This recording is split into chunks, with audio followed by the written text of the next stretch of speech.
Let's talk about these results. Do you agree with Facebook's findings? And really, how does Facebook, social media for that matter, affect one's mood? Good morning. Thanks for having me here. The findings, sure, I think it makes sense that Facebook affects our moods. Think about it. You sit down, you look at a news feed, you see some positive news about a good friend. She just got a job promotion. She just had a baby. You're liable to feel happy in response, right?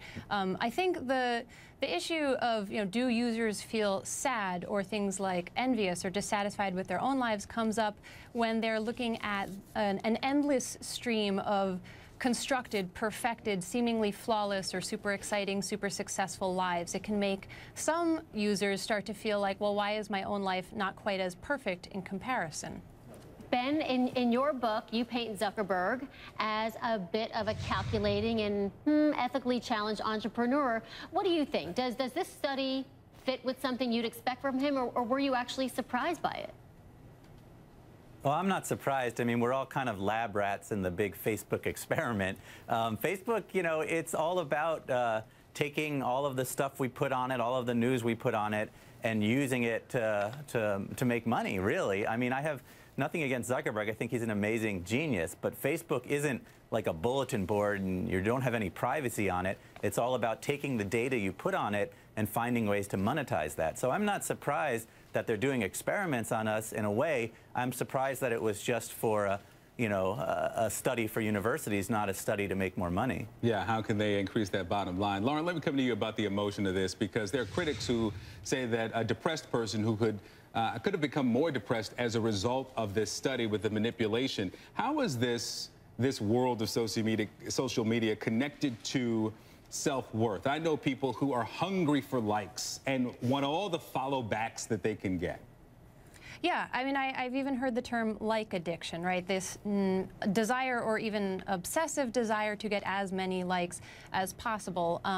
You post a picture of yourself where you think you look good, and sure, it feels really good when people agree with you, when you get a whole bunch of likes. They validate your opinion, and in a way, they're validating you. I guess the concern is, are we getting too dependent on that kind of validation? I had a student at NYU come to me once to say that she was genuinely and rather profoundly upset that she didn't get enough, or what she deemed to be enough, happy birthday wishes on her Facebook page.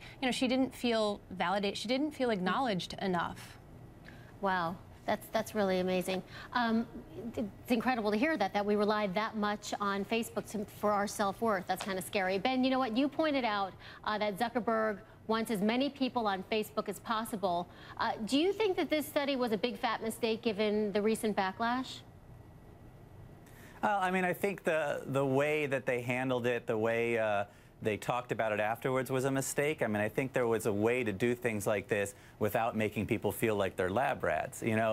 Looking at our data, trying to understand what we feel and what makes us happy and what isn't necessarily a bad thing. But doing it without telling anybody, doing these things in secrecy, it makes you feel like people are watching you. And I think that's an odd feeling.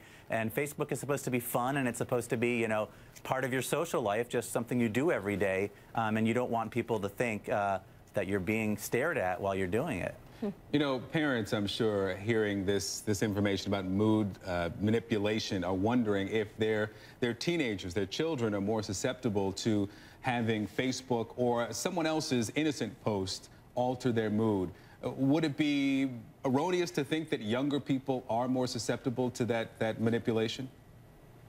I do think that millennials and younger are more susceptible. They're at a more critical point in the development of their own identity, figuring out who they are, how they're going to define and present themselves to the world. So I think these pressures to be liked or these pressures to be popular are way more heavily on them. And of course, popular it becomes a strange thing in the world of Facebook because you have all these friends, but as we know, the concept of friend has changed in the world of Facebook. A friend can be someone who you do know, but it can also be someone who exists very much at a remove from you, right? It might even be a total stranger, and yet I think there's this push to have as many friends as possible, especially kind of for younger teenage users.